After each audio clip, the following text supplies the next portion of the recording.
नमो हरियन्ताणं नमो सिद्धाणं नमो आयर्याणं नमो वज्रायाणं नमो गौरी सर्वसा हे सुपंच नमोकारो सर्वपापप्रणाशनो मंगलानं च सर्वेसिं परमं भवै मंगलम् जय जगदीव जोनि वेयाणो जगगुरु जगानंदो जगन्नाथो जगबंधु जय जगप्रिया मनोभय जय सुयाण तीर्थयाणमभचिमो जय गुरुलोकानं जय महत्वा महावीर सच्चिदानंद संपूर्णं विश्वज्ञं विश्वपावनं शंखेश्वर पुरोतम पार्श्वनाथं नमाम्यहम् सर्वारिष्ट प्रणशाय सर्वाभीष्टार्थदायिने सर्वलब्धि निधानाय श्री गौतम स्वामिने नमः श्री सुधर्मा स्वामिने नमः अज्ञानतिमिरान्धानां ज्ञानाञ्जनशलाकया नेत्रमुन्मीलितं येन तस्मै श्रीगुरवे नमः। धर्मलाभ बहुत बहुत आशीर्वाद। सभी को सादर जय जिनेन्द्र। गंडरवाद की इस 118वीं कक्षा में आप सभी का हार्दिक स्वागत है। जैसा कि हम जानते हैं कि हमारी जो कक्षा चल रही है वह अग्निभूति के जो प्रश्न था कि कर्म को वह स्वीकार नहीं करते उसकी सिद्धि के रूप में हमारी ये कक्षाएं चल रही हैं, जिसमें पूर्व कक्षा के अंदर हमने देखा कि जगत जो है वह संपूर्ण जगत कर्माधीन है। और क्या है, ये कर्म बनता है वह किसके माध्यम से बनता है? कर्मण वर्गणा के माध्यम से बनता है। अर्थात क्या है कि कर्मण वर्गणा जो है वह रॉ मटेरियल है, उसके माध्यम से कर्म बनते हैं। परंतु रॉ मटेरियल हो और उसकी क्रिया करने वाला कोई ना हो तो भी कर्म नहीं बनेंगे। तो क्रिया करने वाला कौन है? कि वह आत्मा है। आत्मा क्रिया करने वाला, इसलिए आत्मा ही क्या हुआ? कर्ता हुआ। परंतु संसार में जितने भी जीव है उनको तो कर्म मानना अनिवार्य है, तभी वे संसारी कहलाए। लेकिन सिद्ध शिला में भी अनंत जीव है और अनंत कर्मण वर्गणा के पुद्गल परमाणु वहां भी मौजूद है, परंतु सिद्ध आत्मा, एक भी सिद्ध आत्मा कर्म नहीं मानती। क्यों? क्योंकि वहां कोई कारण मौजूद नहीं है। परंतु संसार में जीव को रहना है तो उसे कर्म मानना अनिवार्य है। फिर हमने ये चीज देखी कि जो द्रव्य है, पंचास्तिका द्रव्य है, उसमें से परमाणु पुद्गली द्रव्य एक ऐसा है जिसके परमाणु है। परमाणु क्यों है? क्योंकि पुद्गल के जो प्रदेश है वे ही बिखर कर अलग अलग हो जाते, इसलिए उसके ही परमाणु है, बाकी अन्य द्रव्य के कोई परमाणु नहीं होते। फिर आगे गुण की चर्चा करते हुए ये चीज है कि कोई भी द्रव्य बिना गुण के होता ही नहीं है, अर्थात प्रत्येक द्रव्य के गुण अनिवार्य होता है। पुद्गल के अंदर हमने गुणों की चर्चा करते हुए देखा कि पुद्गल के अंदर क्या है? स्पर्श, रस, गंध, वर्ण। स्पर्श के अंदर हमने 8 गुण देखे, रस के अंदर 5, वर्ण के अंदर 5 और गंध के अंदर 2। इस प्रकार से पुद्गल के गुणों की चर्चा की थी और अंत में यही देखा कि संसार में जितने भी जीव हैं उन्हें कर्म मानना अनिवार्य है और वह कर्म से मुक्त होंगे तभी वे सिद्ध सलाम विराजमान होंगे। ये पूर्व कक्षा का विषय था। आगे कक्षा के लिए महाराज साहब से निवेदन। बहुत धन्यवाद आपको। पुद्गल द्रव्य और पुद्गल द्रव्य के वर्ण, गंध, रस और स्पर्श। अभी हम सिर्फ यहाँ पर स्पर्श के बारे में विशेष बात करेंगे। तो ये जो स्पर्श जो है,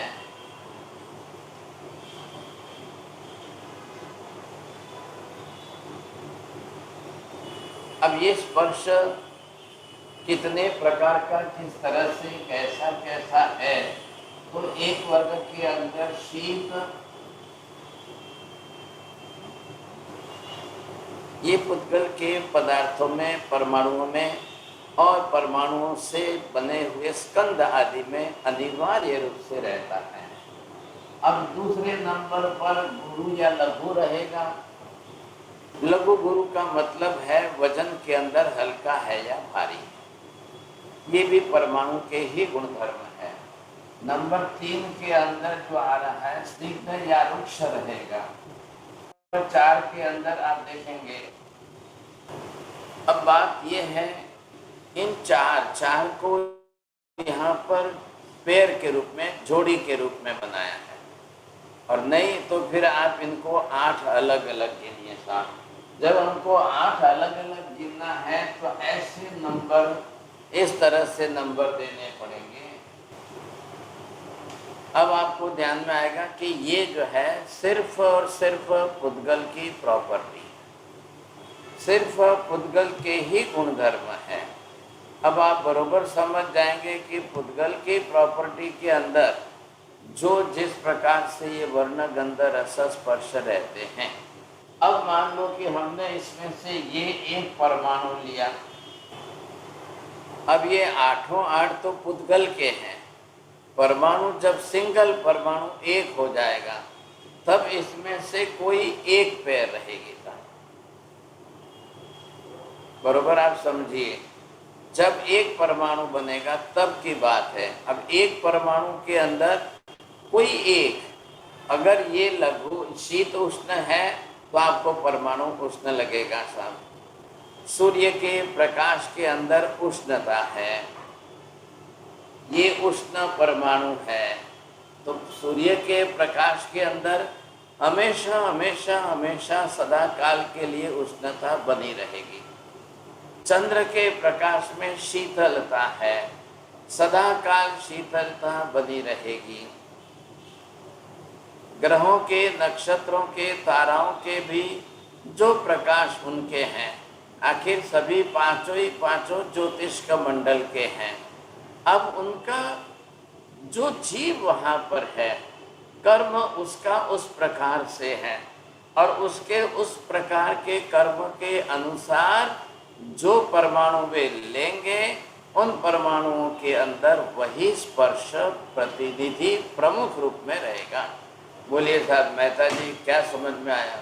साहब जी, आपने बताया कि ज्योतिष के जो ग्रह, जो देव है, उनके शरीर के परमाणु जब उनके कर्म के हिसाब से वही पुद्गल ग्रहण करेंगे जो उसके कर्म के अनुसार होंगे। मैंने पहले आपको कर्म शास्त्र के अंदर नाम कर्म की प्रकृतियों में 2 प्रकृति आई थी, ध्यान में हो तो, आतप नाम कर्म और उद्योत नाम कर्म की। आतप नाम कर्म की प्रकृति वाले सिर्फ और सिर्फ पृथ्वी काय के एकेंद्रीय जीव, वे ही सूर्य के विमान के नीचे रहेंगे, उनका ही उष्ण स्पर्श और प्रकाश सर्वत्र फैलेगा। ये बात बरोबर मैंने की थी, ध्यान में है? अंसा बहन बोलेंगे, आपको ध्यान में आ गई हो तो बात। पृथ्वी काय के जिसका नाम कर्म आपत नाम कर्म आताप बरोबर आता नाम कर्म है, वो ही जीव सूर्य के जो विमान है उसके नीचे रहेंगे। उसी का उष्ण स्पर्श और प्रकाश सर्वत्र फैलेगा। ध्यान रखिए, समझ लीजिए, आज जो दिख रहा है हमको सूर्य प्रकाश, सूर्य की तेज किरणें, ये सूर्य के जो ज्योतिष केंद्र हैं उनका नहीं है, सूर्य के विमान का नहीं है, लेकिन आतप नाम कर्म की प्रकृति वाले पृथ्वी काय के एकेंद्रीय जीवों का प्रकाश। 3 बात को ध्यान में रखना, बहुत ज्यादा क्लैरिफिकेशन करता हूँ। बोलिए नीति बहन, समझ में आ रही है बात? जी राधे सर, आपने अभी बताया कि आतप नाम कर्म वाले जो पृथ्वी काय के एकेंद्रीय जीव हैं, वह सूर्य के विमान के नीचे रहेंगे, उन्हीं के उष्ण और प्रकाश सर्वत्र फैलेगा।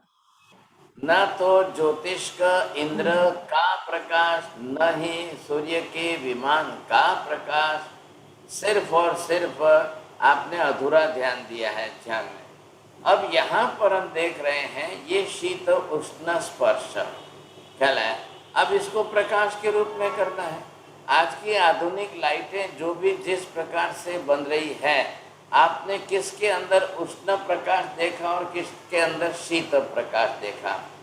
जब आपको किसी लाइट से रेड लाइट से रेज दी जाए तो वो गर्मी गर्मी गर्मी बढ़ा करके आपको गर्मी का गर्म शेक भी करा सकती है। और उसके विपरीत कोई ऐसा भी हो कि जिससे ठंडी ठंडी ठंडी शीत स्पर्श भी। तो एसी में क्या किया उन्होंने, एसी में शीतपना लाया।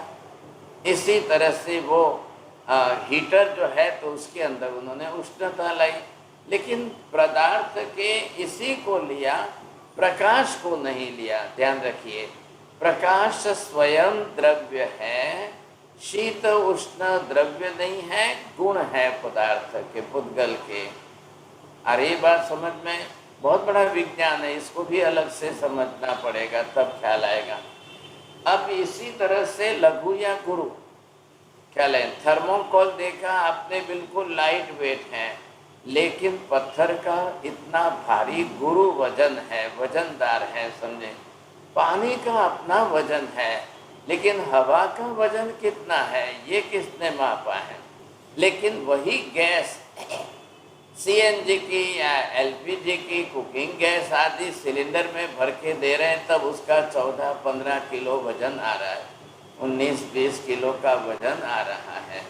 वो भी गैस रूप में है, लेकिन गैस है, हवा नहीं है। ध्यान रखना, हवा में और गैस में आसमान जमीन का फर्क है।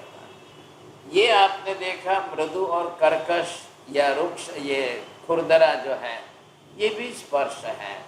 अब ये अलग अलग परमाणु अगर हम यहाँ पर ले रहे हैं, ये परमाणु अलग है, ये परमाणु अलग है, ये परमाणु अलग है। अब किस परमाणु के अंदर कौन सा स्पर्श कितने प्रमाण में है, ध्यान रखिए। मैं रस की बात नहीं कर रहा हूँ, गंध की बात नहीं कर रहा हूँ, वर्ण की बात नहीं कर रहा हूँ, सिर्फ और सिर्फ मैं अभी स्पर्श की बात कर रहा हूँ। आ रहे ख्याल में। रस आदि अलग वस्तु है, जीभ से चखने पर पता चलेगा। गंध अलग वस्तु है, नाक से सूंघने पर पता चलेगा। वर्ण अलग वस्तु है, रंग के रूप में आँख से देखने पर पता चलेगा। लेकिन ये क्या है, स्पर्श है। अब ये स्पर्श हमको सिर्फ और सिर्फ चमड़ी से स्पर्श करने पर ही पता है। आप जो है उसका वजन भी कब मापोगे, हाथ में लेकर के उठाओगे। एप्पल है, मौसम्बी है, ऑरेंज है, जो भी है हाथ में लिया, अब आपको पता चला कि इसका भार वजन कितना है। यहाँ पर आपको क्या देखना है, स्पर्श की बात चल रही है। अभी ये जो एटम लिया तो इसके अंदर स्निग्ध या रुक्ष आया, इधर और है, सिक्के की आगे की बाजू और पीछे की बाजू, इस तरह से या ये एटम लिया, इसके अंदर या तो मृदुपना आया या कर्कश रुद्रपना आया। ये एटम हमने लिया तो या तो शीत आया या उष्ण आया। ये एटम लिया या तो लघु आया या गुरु आया। साहब इस तरह से एक एक एटम के अंदर दो दो पेयर रहेगी साहब, मतलब दो दो साथ में रहेंगे। लेकिन अब बात किसकी चल रही है, वर्गणाओं की बातें चल रही है।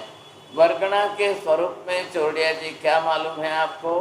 नहीं, चलिए साहब जय नरेंद्र जी बोलिए। समान गुण धर्म वाले परमाणुओं के समूह को वर्गणा कहते हैं। हाँ बस बरोबर है। अब ये जो वर्गणा है 8 वर्गणा है। अब 8 वर्गणाओं को हम यहाँ पर 2 विभाग में ले रहे हैं। इन 2 विभाग के अंदर ध्यान देना, आपको ख्याल आ जाएगा। अब इन 2 विभाग को क्यों लिया है, 2 विभाग क्यों कर रहे हैं मेहता जी, थोड़ा सा देखना। ये वर्गणा ऐसी है कि आत्म प्रदेशों के साथ, तो अब ये ध्यान में आ रही है बात पूरी। यहाँ पर 2 विभाग की है। मेहता जी आपका अनम्यूट है तो बोलिए। हाँ, जो वर्गणाएं आत्मा के साथ बंधती है जैसे कि कर्मण वर्गणा, और जो न बंधने वाली मतलब कि जो श्वासोश्वास वर्गणा, तो जो बंधती नहीं है, लिया आत्मा ने और छोड़ दिया। बहुत अच्छा है। चलो अब इसमें कितने लिखूं, इसमें कितने लिखूं, ये 2 विभाग है हमारे सामने। अब यहाँ पर इस ग्रुप के अंदर जो है, हाँ जी भास्कर भाई शाह बोली। बनने वाली 2 है, तेजस और कार्बन वर्गणा, बाकी की नहीं बनने वाली। वेरी गुड, चलिए ये 2 है। अब ये दो के अंदर भी आपको ये देखना है, तेजस वर्गणा और ये कार्बन वर्गणा, ये आत्मा प्रदेशों के साथ बंधन में आती, बांधती है, चिपकती है साथ। अब बाकी की बची सब कितनी बची है इधर देख लीजिए। अब ये जो 6 है, इन 6 के अंदर आपको सबको नाम से ख्याल आ जाना चाहिए था। इन 6 के अंदर आपको, अब मेहता जी आप ये देखिए कि ये 6 का लिस्ट जो है बरोबर है। अब ये आत्मा के साथ क्यों नहीं बनती है और ये क्यों बनती है, इसका कारण बोलिए मेहता जी, आपको ध्यान में आता है तो जल्दी। क्योंकि कार्बन वग्ना और तेजस वग्ना में स्निग्धता रहती है, इसलिए वो बन जाती है। बाकी 6 में इतनी स्निग्धता नहीं रहती, तो वो बन नहीं सकती आत्मा से। स्निग्धता नहीं रहती है तो क्या रहता है? रुक्षता रहती है। बस बस ये बोलिए, बहुत अच्छी बात, धन्यवाद, आपका फर्स्ट प्राइज आया। अब ये जो दोनों को आप देखेंगे पता चलेगा।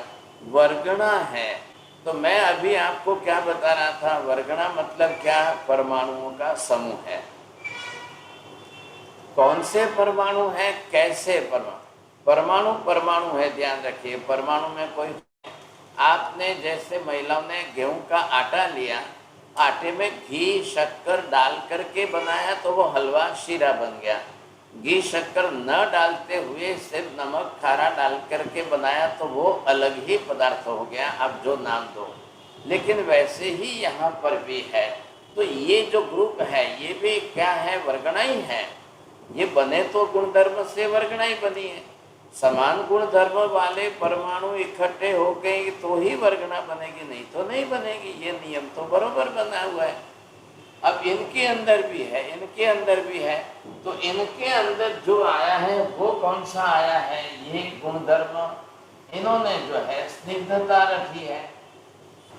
तो ये गुण इनके अंदर जो पनपा है ज्यादा प्रमाण में, अब इसके कारण जो है स्निग्धता की मात्रा अधिक होने के कारण ये तेजस और कार्बन वर्गणा आत्मा प्रदेशों के साथ चिपक सकती है। नंबर 2, अब यहाँ पर जो है रुक्षता होने के कारण, मैंने अभी आपको कहा था छोड़िया जी, स्निग्धता रुक्षता दोनों पेयर के रूप में एक साथ में है। अब उसका प्लस पॉइंट या माइनस पॉइंट, सामने का सिक्का जो है आपको ऐसा दिख रहा है, पीछे का ऐसा। हमारा हाथ का पंजा अंदर की साइड, पीछे की साइड, वैसे यहाँ पर आइदर और मैंने या लिखा था अभी। तो इनके अंदर औदारिक, वैक्रिय, सार, आहारक और श्वासोश्वास, वासामन, इनके अंदर रुक्षता का प्रमाण ज़्यादा है। इसके कारण ये मिलकर के ऐसी वर्गणा बनी है कि आत्मा ले और आत्मा लेकर के तुरंत छोड़े भी सही, आत्मा प्रदेशों के साथ चिपक करके एक रस नहीं बनेंगे, बंधेंगे नहीं। बात इतनी सी है। आ रही है बात समझ में? लेकिन ये अगर कार्बन वर्गणा और तेजस वर्गणा आत्मा लेगी तो वो आत्मा प्रदेशों के साथ चिपक करके एक रस बन जाएगी। अब वो नहीं छूटेगी साहब, वो आत्मा प्रदेशों से नहीं छूटेगी। आप समझ गए? अब मान लो कि औदारिक वर्गणा के पुद्गल परमाणु आत्मा ने लिए और वो स्निग्ध रस स्पर्श वाले परमाणुओं का वर्गणा बन जाए तो आत्मा और शरीर ऐसे चिपक जाएंगे, ऐसे बंधन में चिपक करके एक बन जाएंगे। अब मृत्यु होगी तो आत्मा शरीर छोड़ के नहीं जा सकेगी, और इतना बड़ा भारी शरीर तो कहीं साथ में लेकर नहीं जा सकते हैं। अब औदारिक वर्गणा के पुद्गल परमाणुओं में गुरुत्व है, कार्बन वर्गणा के पुद्गल परमाणुओं में लघुत्व है। मैं अभी गुरु लघु की बात बीच में नहीं कर रहा हूँ, पहले हम यहाँ पर ये स्पर्श देखेंगे, समझे? अब ये बात समझ में आ गई, पहले आप बरोबर ध्यान से देखिए, समझे? जरा आज का स्निग्धता को इंग्लिश में क्या बोलते हैं महाराज? स्निग्धता को आप ये बोलिए, स्निग्ध का oiliness, stickiness, stickiness, right, very good, धन्यवाद। ये जो स्टिकीनेस का गुण है इसके अंदर मुख्य रूप से वही उसको चिपकाने का काम कर रहा है, समझा कि नहीं? अब ये ऐसा एक विशेष है तो गुण ही है, पुद्गल पदार्थों का ही गुण है। थोड़ा ध्यान दीजिए। अब इन पुद्गल पदार्थों के गुण के अनुसार भी कौन से पदार्थ किसके साथ चिपकने के लिए कारणीभूत निमित्त बनते हैं साहब। अब ये आप देखिए कि 5 पदार्थ, इन 5 का हमने 2 डिवीजन किया। अब ये चेतन और ये मैंने कहा कि ये जीव है और ये अजीव है। अजीव के अंदर एक विभाग हमने जड़ का रखा है और ये आकाश है, धर्मास्तिकाय है, अधर्मास्तिकाय है। ये भी है और ये भी जो है पुद्गल भी द्रव्य है, लेकिन पुद्गल जड़ जरूर है। पुद्गल जो है वो जड़ है, अजीव में अजीव होते हुए जड़ है, लेकिन ये जड़ नहीं है। क्या फर्क पड़ेगा वो देखना। ये पुद्गल हो अजीव होते हुए जड़ है, आकाश धर्मास्तिकाय अधर्मास्तिकाय अजीव होते हुए जड़ नहीं है। ये तो आत्मा है, इसलिए इसका तो सवाल नहीं आता है कि ये चेतन द्रव्य है, बरोबर। इधर देखिए, अब आत्मा चेतन द्रव्य होने के कारण आत्मा में न तो कोई स्निग्धता है, न रुक्षता है, न कोई, क्यों नहीं है नीति बेन, बोलिए। हमारे से चेतन जीव में स्निग्धता रुक्षता नहीं है, क्योंकि वह पुद्गल के गुणधर्म है, जीव के नहीं। बस, वेरी गुड। पुद्गल के गुणधर्म है, चेतन आत्मा के नहीं है। और ये सब इधर जो है आकाश धर्मास्तिकाय धर्मास्तिकाय। अब इधर हमने जड़ के अंदर इस पुद्गल के ये परमाणु लिए और इन परमाणुओं के अंदर स्निग्धता चाहे कितनी भी हो, ये परमाणुओं का गुणधर्म है। परमाणुओं में स्निग्धता चाहे कितनी भी ज्यादा हो, लेकिन ये स्निग्धता वाले परमाणु, ऐसे स्निग्धता वाले ये परमाणु, ये जाकर के आकाश को, धर्मास्तिकाय को, अधर्मास्तिकाय को, ये किसी को भी नहीं चिपकेंगे साहब। ध्यान दीजिए, परमाणु में स्निग्धता होते हुए भी आकाश धर्मास्तिकाय अधर्मास्तिकाय किसी को भी नहीं चिपकते हैं।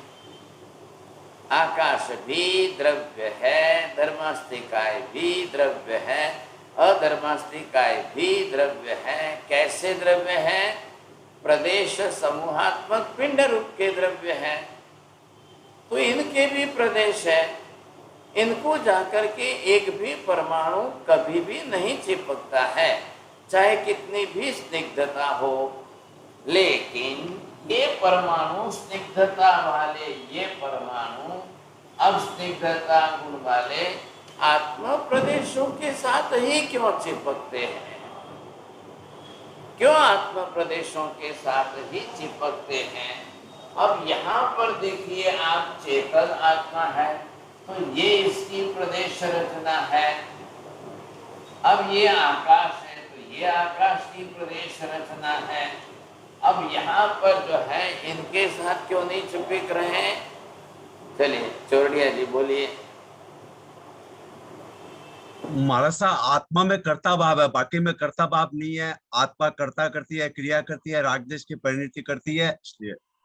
और इनमें कर्ता भाव। बहुत अच्छा, आपका भी फर्स्ट क्लास फर्स्ट नंबर है। अब इनके अंदर देखना है, आप दोनों के अंदर देखना है। परमाणु परमाणु है, परमाणुओं के अंदर स्निग्धता उसका गुण है।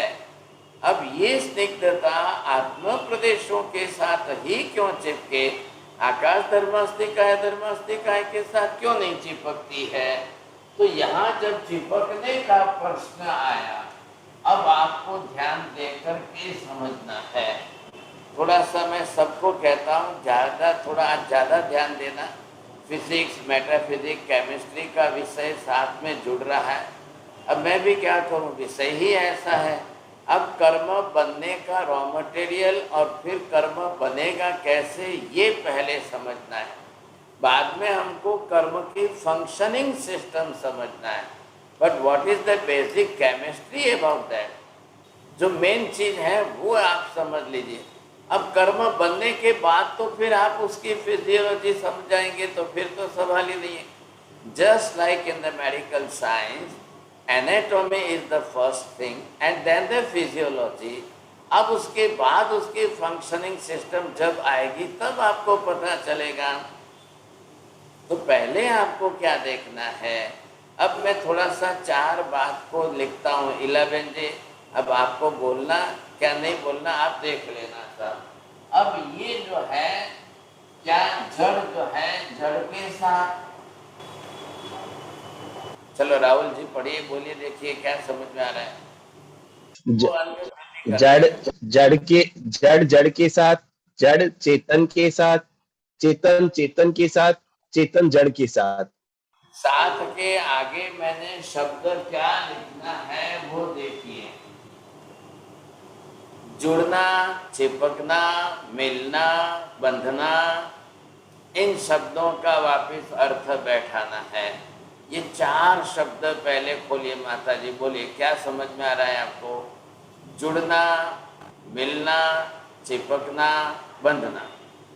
दूसरा हाँ, बोलिए। और चौथा जड़ चेतन के साथ लगेगा और चेतन जड़ के साथ। ये दूसरा और चौथा है, इनमें होगा जड़ जड़ के साथ नहीं जुड़ता, चेतन चेतन के साथ नहीं जुड़ता। चेतन चेतन के साथ जुड़े, चेतन चेतन के साथ मिले, चेतन चेतन के साथ, अरे भाई साहब आप पति पत्नी बने कैसे। चेतन चेतन के साथ मिले, जुड़े। अब इसके साथ जड़ जड़ के साथ क्या होगा, मिलना होगा, जुड़ना होगा कि चिपकना होगा। शब्द में फर्क करिए। मिलना क्या होता है, जुड़ना क्या होता है, चिपकना क्या होता है, बंधना क्या होता है। अब क्रिया आगे, मैंने क्रिया के लिए आपको प्रश्न चिन्ह दिया है। अब क्रिया में आपको ये देखना है, चेतन जड़ के साथ या इधर जड़ जो है वो चेतन के साथ। बाकी संसार के अंदर चेतन चेतन के साथ क्या होगा, मिलना जुड़ना हो जाएगा, मिलना होगा, चिपकना या बंधना नहीं होगा। हाँ चलो, अब ये जुड़ना भी हो जाएगा। जड़ जड़ के साथ क्या होगा, मिलना होगा, जुड़ना होगा, चिपकना होगा, बंधना भी होगा कि नहीं होगा, देख लो आप। चौथे के अंदर और फिर वापस दूसरे के अंदर। अब दूसरे चौथे में क्या फर्क है, क्यों भेद किया है, नरेंद्र जी बोलिए। जड़ चेतन के साथ नहीं जुड़ता, चेतन जड़ के साथ जुड़ता है। चलिए साहब, ये बात आपने कैसे अलग की, मेहता जी बोलिए आप। जड़ कर, अगर दूसरा भेद लेते हैं तो और चौथा लेते हैं तो दो में करेक्शन, मतलब सही कौन सा है, गलत कौन सा हो रहा है। चौथा सही हो है। चेतन क्रिया करता है क्योंकि क्रिया तो चेतन में है, इसके लिए चौथा चेतन जड़ के साथ जुड़ता है, वो कर सकते हैं। चलिए, अब दूसरे में क्या तकलीफ आ रही है, समझ में आ रही है बात, ध्यान दीजिए। दूसरे में जड़ में क्रियत्व नहीं है तो जड़ चेतन के साथ कैसे जुड़ेगा, जड़ अक्रिय है। जड़ चेतन के साथ नहीं जुड़ता है या जड़ चेतन के साथ जुड़ सकता है। क्रिया कौन कर रहा है वो बात बाद में रखिए, जड़ चेतन के साथ जुड़ेगा ही नहीं। जड़ चेतन के साथ जुड़ेगा और चेतन जड़ के साथ चिपकेगा। इन्होंने शब्द फर्क किया है, देखो दो में से। अब ये चौथा शब्द और बाकी है, किसको बोलना है, चेतन जड़ के साथ बंधेगा। अच्छा चलो साहब, चेतन जड़ के साथ बंधेगा। जड़ चेतन के साथ राकेश जी बोलना है आपको, देखो जड़ चेतन के साथ बंधेगा। हाँ जी। अब इनमें से आप देखो, समझे, 1 2 3 4 की क्रिया में कितने प्रमाण में किसके अंदर कौन सी क्रिया की प्राधान्यता आती है। अब अगर हम ये क्रिया अलग अलग देखते हैं, चारों प्रकार की क्रियाएं, अब क्रियाओं में फर्क आपने कर लिया है। अब क्रियाओं में फर्क आपने किया है तो बरोबर आपको ख्याल आ जाना चाहिए कि जुड़ना के अंदर क्या होता है। एक के साथ दूसरा जुड़ गया, समझेंगे। माँ बाप अपनी बेटी का संबंध किसी के साथ जोड़ते हैं। माँ बाप जब अपनी बेटी का संबंध किसी के साथ जोड़ते हैं, अब संबंध जुड़ गया, तब भाषा व्यवहार आप ये करते हैं। अब पति पत्नी शरीर से जब मिलेंगे, उनका मिलना हो जाएगा, समझे। बाप बेटे का मिलना हो जाए, पति पत्नी का मिलना हो जाए, भाई भाई का मिलना हो जाए, बहुत वर्षों से बिछड़े थे वो मिल जाए, समझे। ये सब बातों का व्यवहार जड़ चेतन के साथ संबंध से जुड़ करके देखना सब। अब यहाँ आ रही है बात चिपकने की। चिपकने के लिए क्या होना चाहिए, एक साइड में ही स्निग्धता या एडेसिव जिसको आप बोलते हो, वो एडेसिव वन साइडेड और द बोथ साइडेड क्या होना चाहिए, बोलिए कुंजल बहन, बोलो। चलो उमेश जी, वन साइडेड मारा। अब यहाँ पर चिपकना की क्रिया आई साहब, इधर बंधना है, ध्यान रखिए। अब चिपकना और बंधने में दो में क्या फर्क करते हो मेहता जी, बोलिए। चिपकने में बाहरी से ही चिपकते हैं, बंधने में उसके साथ जुड़ जाते हैं जो अति समय ज्यादा समय तक रह सकते हैं। जो ज्यादा समय तक रह सके उसे बंधना भी कह सकते हैं। अगर एक साइड से क्रिया होगी तो बंध सकता है, लेकिन अगर वो क्रियाकारित्व छोड़ दे तो दूसरी छूट जाएगा। एक तरफ से बांध के रख सकता है, दूसरी तरफ से छूट सकता है। साहब जी, जो बंधता है वो खोल सकते हैं, पर जो चिपकता है वो चिपक जाता है, वो उसको खोलना मुश्किल। अभी इन्होंने और दूसरे अर्थ में किया है। चिपकना क्रिया और अलग अलग ये क्रिया बताऊं आपको। अंग्रेजी भाषा के अंदर to involve and then to dissolve, so what is the difference between two, Meena बहन? When it's dissolving, it disintegrates, while is it when it gets together. The first will be which one? Either this one will be the first to join with that and then to dissolve that. Just you are putting the sugar in the tea or the milk. So what is happening there? वो घुलना हो गया, वो मिलना हुआ, sugar very डाला वो मिलना और घुल गया, मिक्स हो गया। First involvement and then the dissolvement. Same like that. आत्मा के साथ कार्बन वर्गना के प्रदेशों का पहले क्या हुआ?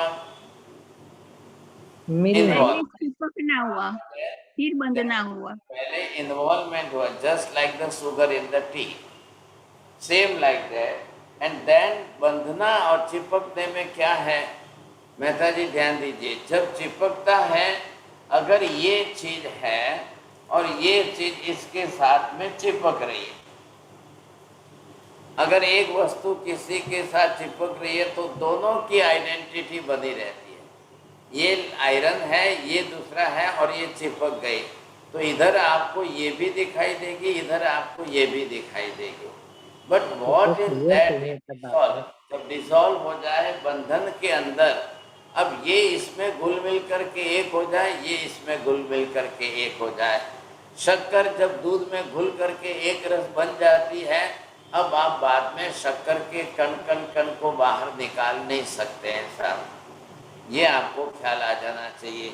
तो शक्कर दूध में घुल गई, अपना अस्तित्व उसने खो दिया, और जो लिक्विड फॉर्म दूध या चाय है उसमें घुल मिल करके एक रस बन गई, अपना गुणधर्म उसमें उसने डाल दिया। ये बंधन की प्रक्रिया बाद में आएगी। वैसे ही अब इस बात को समझ गए हो दोनों क्रियाओं को, तो बरोबर समझाइए, बैठाइए। आप कौन बैठा सकते हैं? अब ये आपको क्या देखना है, तो यहाँ पर जो है ये यहाँ से कार्बन वर्गना के पुद्गल परमाणु, इधर देखिए ये मैंने बनाए हैं कार्बन, बोलो जो क्रिया की तो कार्बन गलत। वर्गन वो आए कार्बन परमाणु और चिपके और फिर तीव्रता के रस से वो बंध गए। अभी आपको क्या समझना है, ये अभी कार्बन वर्गना के परमाणु, अभी हम जिसकी बात कर रहे थे वो इसके अंदर गुण कौन सा है, स्निग्धता। अब ये तो परमाणुओं का समूह है और परमाणुओं के समूह के अंदर ये स्निग्धता जो है इसके अंदर आई थी। अब ये स्निग्धता के परसेंटेज कितने हैं, और इधर से जो है ये आत्मा है। अब इस आत्मा के साथ में अब ये इसके प्रदेश है। आत्मा के अंदर किसी भी प्रकार की स्निग्धता रुक्षता कुछ भी नहीं है, क्या लाया। अब इसके अंदर कुछ भी नहीं है तो क्या हुआ साहब, शक्कर दूध में घुली, क्या लाया, शक्कर क्यों घुली दूध में, क्योंकि वो शक्कर में गुण है घुलने का, अगर रेती डालते तो वो नहीं घुलता। वेरी गुड, बहुत अच्छा है। चलो, रेती के कण में घुलने का गुणधर्म नहीं है, शक्कर घुलनशील है, शक्कर में घुलने का गुणधर्म है। इधर देखिए घुलने का गुणधर्म किस में है, इस द्रव्य में है कि इस द्रव्य में है। दो द्रव्य इकट्ठे हो रहे हैं, दो द्रव्यों का मिलना है। दो द्रव्य में से ये द्रव्य कैसा है, चेतन द्रव्य है, ये कैसा है, जड़ द्रव्य है। तो ये हम देख रहे हैं कि दो द्रव्य हैं, तो दो द्रव्य के अंदर एक द्रव्य ये है, एक द्रव्य ये है था। अब इन दो द्रव्यों, तो इसके अंदर घुलनशील स्वभाव है कि इसके अंदर घुलनशील स्वभाव है। घुलनशील मतलब जस्ट फॉर द डिसॉल्वनेस, तो डिसॉल्वनेस के अंदर ये किसके में है कि इसमें है, ये रेती के कण जैसे हैं कि शक्कर के पार्टिकल जैसे हैं, बरोबर जो है। ये भी केमिस्ट्री हमको सेट करनी है। तो ये कार्बन वर्गना के परमाणु हैं, कार्बन वर्गना के परमाणुओं के अंदर शक्कर की तरह से घुलनशील स्वभाव है उसका, क्या लाया। अब ये स्निग्धता के परसेंटेज आपको देखना है, लेकिन जैसा जो स्वभाव इसके अंदर है वो आत्मा में नहीं है। क्यों नहीं है, आत्मा जड़ नहीं है, जड़ के गुणधर्म स्निग्धता रुक्षता ये जड़ के गुणधर्म है। ये कोई चेतन में थे भी नहीं, है भी नहीं, आएंगे भी नहीं। अनंत काल में किसी भी द्रव्य के गुणधर्म उस द्रव्य को छोड़कर पर द्रव्य में संक्रमित नहीं होते हैं। जो मूलभूत सिद्धांत है उसको मत छोड़िए, मूलभूत सिद्धांत जो है वो बरोबर पकड़ के रखिए। कोई भी द्रव्य हो, it is common principle for all. तो जो भी कोई द्रव्य हो, तो जड़ द्रव्य भी अपने गुणधर्म को सर्वथा कभी छोड़ेगा नहीं और दूसरे पर द्रव्य में कभी जाएंगे नहीं। चेतन द्रव्य को भी यही प्रिंसिपल लगता है, चेतन आत्मा भी अपने गुणधर्मों को छोड़ेगा नहीं और दूसरों के गुणधर्मों को स्वीकारेगा नहीं। ये बात फिक्स हो गई। अब फिर जाकर के इन दोनों का एक रस कैसे, एक रसीकरण कैसे होगा, थोड़े से आप अब इसके अंदर क्या देखेंगे, स्निग्धता के परसेंटेज देखिए। अब स्निग्धता के कारण चिपकना होता है, तो स्निग्धता में चिपकनेपन का जो गुणधर्म है, चलो तो ये अगर हम देख लेते हैं तो मैं ये देता हूं तेल। बताइए साहब, अब तेल में चिपकने का गुणधर्म है कि पानी में है? तेल में। चलिए अभी आप आपका विषय बरोबर रखना ध्यान में। तेल में चिपकनेपन का गुणधर्म है कि पानी में है या नहीं है? जिसमें है। हम अभी तेल ले रहे हैं साहब, तेल के अंदर आपने कितने जात के तेल ले लिए? अब ये मूंगफली का तेल है, ये जो है सरसों का तेल है, ये तिल का तेल है, ये जो है सूरजमुखी का तेल है, ये आपका जो है पाम ऑयल का तेल है, और ये मान लो कि कैस्टर ऑयल का जो है ये एरंडी का तेल है। इन किसके अंदर स्निग्धता के परसेंटेज कम ज्यादा है कि नहीं है? साहब जी एरंडी में सबसे ज्यादा है, कैस्टर ऑयल में। बरोबर। अब और किसमें, किसको बोलना है और किसी को? सनफ्लावर का बहुत कम है। मूंगफली का तेल देख लो, या तो पहले अपने घर में आज जो तेल यूज कर रहे हो, अब उसके अंदर किसमें कितने परसेंटेज की स्टिकीनेस बोलते हैं, चिपकने का गुण, स्निग्धता है, लेकिन स्निग्धता होने अलग है और चिपकने का स्टिकीनेस होना एक अलग है साहब। अब दो में कितना फर्क है ये देखिए। आपके घर में जो भी रिफाइंड ऑयल आता है, आप हाथ में लेकर के उसकी चिकनाहट देखेंगे तो आपको लगेगा ही नहीं कि चिकनाहट है कि नहीं, क्योंकि रिफाइंडिंग प्रोसेस के अंदर निकाल दी है। अब रिफाइंडिंग प्रोसेस के अंदर निकालने के लिए रुक्षता के गुणधर्म वाले ऐसे केमिकल डालेंगे तब जाकर के स्निग्धता निकलेगी, नहीं तो नहीं निकलेगी। तो वो रुक्षता वाले गुणधर्म, क्योंकि इससे विरुद्ध गुणधर्म आना चाहिए तो वो उसकी स्निग्धता को घटाएगा। तो विरुद्ध गुणधर्म किस में आएगा सर? या तो सल्फर में है, या हाइड्रोजन पेरोक्साइड में है, या और जैसे लाइम पाउडर में है, या जिन जिन गुणधर्मों के अंदर है, ऐसे पदार्थों का उपयोग किया और उस केमिकल प्रोसेस को करके इन्होंने इसके अंदर से सारी स्निग्धता निकाल दी। अब स्निग्धता निकाल दी तो चिपचिपापन जो होता है वो स्टिकीनेस उसमें से खत्म हो गया, नष्ट हो गया। फिर आपका कलर निकाल दिया, स्मेल निकाल दी और चिपका निकाल दिया। तीन आइटम ध्यान दीजिए, तीनों जो द्रव्य के गुणधर्म है, तेल मतलब तेल के गुणधर्म के अंदर तीनों वस्तु थी। क्या क्या था? कलर थी, स्मेल थी और चिकनाहट थी। अब ये तीनों निकालने के बाद अब सब तेलों को देख लो, एक सरीखे आपको लगेंगे।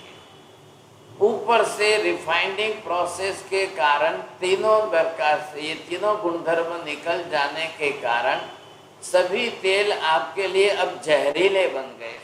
ऐसे जहरीले तेल क्यों जहरीले बोलते हैं? क्योंकि जहर वाले जो रसायन केमिकल थे वो उसमें आ गए। एक तरफ रॉ मटेरियल वाला वर्जिन ऑयल लेके उसके गुणधर्म देखो, और एक तरफ रिफाइंड वाला देकर के देखो, आसमान जमीन का अंतर लगेगा आपको। पीने में अगर आपने यूज किया तो गुणधर्म कहाँ है उसका? शरीर को प्रकृति का जो गुणधर्म देना है, जैसे एरंडी के तेल में इतनी ज़्यादा चिकनाहट है कि वो ऑयलीनेस वात रोग को हटाने वाली है। इसलिए पूरे आयुर्वेद शास्त्र के अंदर कैस्टर ऑयल के ओरिजिनल वर्जिन कैस्टर ऑयल में उसको जो है आयुर्वेद शास्त्रकार ने वात नाशक सबसे पहले नंबर का औषध के रूप में उपयोग किया है। जिन लोगों को घुटनों की बीमारी या वायु के जितने रोग हैं उनमें अगर आप ये कैस्टर ऑयल जितना ज़्यादा लेंगे आपको दूसरे की जरूरत नहीं पड़ेगी, ये काम करेगा। दोनों जॉइंट्स के बीच में घुटनों में जो आपको जिस प्रकार से वहाँ पर कार्टिज जो आपको दिख रहे हैं वो क्या है? वो आपके जो है स्निग्ध पदार्थ के कारण है, और वो वहाँ से घटता जा रहा है, कम होता जा रहा है, घटता जा रहा है। इसलिए वहाँ रुक्षता आ गई। रुक्षता आने से एक बोन दूसरी बोन के साथ में घर्षण में आएगी। That will create the friction heat. आपको खड़े होकर बैठने में, बैठकर खड़े होने में कट कट कट कट आवाज आएगी। ये साइन सिग्नल से आप समझ लो कि मेरी बॉडी के अंदर जिस प्रकार का जो ग्लिसरीन तत्व है वो खत्म हो गया है, इसलिए घुटनों में दर्द हो रहा है। अब घुटने रिप्लेस कराने की जरूरत नहीं है, वहाँ पर ग्लिसरीन का जो ऑयली तत्व है वो आपको बढ़ाना है, बस ये काम करना है। अब ये केमिकल सारे जो है ऑयल में आ गए, तो ये केमिकल वाला रिफाइंड ऑयल आपको कैंसर करेगा। अब उसमें भी कंपनियों ने डबल रिफाइंड, ट्रिपल रिफाइंड ऐसी बातें कर दी साहब। तो ज़्यादातर कैंसर आज की तारीख में ऐसे ऑयलों से हो रहा है, तेलों से हो रहा है। अगर आप इन तेलों को खाना बंद करो, रिफाइंड ऑयल खाना ही बंद कर दो, यूज़ करना ही बंद कर दो, और ओरिजिनल वर्जिन जो है क्या वही यूज़ करो, तो आपको कैंसर होगा ही नहीं, ऊपर से मिट जाएगा। समझे? ये बातें समझने जैसी है काफ़ी। चलो ये तो साइड की दूसरी बातें बीच में आ गई। तो हम ये देख रहे हैं स्निग्धता, रुक्षता कैसे है, कितने प्रमाण में है, कम ज़्यादा किस में है। अगर इसी तरह से एडेसिव में देखें हम, तो आपको और कितनी मात्रा लगेगी। और लास्ट में जाकर कार्बन वर्गना के अंदर ऐसी कितनी प्रतिशत स्निग्धता आई। स्निग्धता के साथ उसका जो है बंधन में आने के गुणधर्मों में जो चिपचिपापन जो है वो कितना ज़्यादा, स्टिकीनेस कितनी आई। इधर हम पहले रॉ मटेरियल देख रहे हैं। रॉ मटेरियल में कार्बन वर्गना के अंदर जो स्टिकीनेस, ऑयलीनेस, दोनों गुणधर्म कितने हैं। अब आत्म प्रदेशों के साथ देख करके उसके साथ जुड़ेंगे। इतनी स्निग्धता होते हुए भी आकाश धर्मास्तिकाय के साथ नहीं चिपक रहे हैं कार्बन वर्गना के परमाणु। ये बातें को थोड़ा सा ध्यान देना है। मैंने आज थोड़ा केमिस्ट्री का विषय लिया है, अभी मुझे और आगे थोड़ा क्लियर करना है, क्योंकि तब जाकर ये कर्म बनेगा, नहीं तो नहीं बनेगा। कर्म बनता कैसे है, ये रॉ मटेरियल से हमको समझनी है बात। आप कल फिर दूसरी क्लास में ये केमिस्ट्री का विषय थोड़ा कंटिन्यू होगा, तब साथ में कर लेंगे। नमो अरियंताणं, नमो सिद्धाणं, नमो ऐरियाणं, नमो वज्रायाणं, नमो लोये सर्वसापुणम्, एषु पंच नमोकारो सर्वपापप्रणाशनो, मंगलानं च सर्वेशं परमं हवै मंगलम्। मंगलम भगवान वीरो, मंगलम गौतम प्रभु, मंगलम भद्राद्या, जैन धर्मोस्तु मंगलम। चत्तारि मंगलम, अरिहंता मंगलम, सिद्धा मंगलम, साहु मंगलम, केवली पन्नतो धम्मो मंगलम। चत्तारि लोक उत्तमा, अरिहंता लोक उत्तमा, सिद्धा लोक उत्तमा, साहु लोक उत्तमा, केवली पन्नतो धम्मो लोक उत्तमो। चत्तारि शरणं पवज्जामि, अरिहन्ते शरणं पवज्जामि, सिद्धे शरणं पवज्जामि, साहु शरणं पवज्जामि, केवली पन्नतं धम्मं शरणं पवज्जामि। सर्वमंगलमांगल्यं सर्वकल्याणकारणं, प्रधानं सर्वधर्माणां, जैनं जयति शासनम्। धर्म लाभ, बहुत बहुत आशीर्वाद।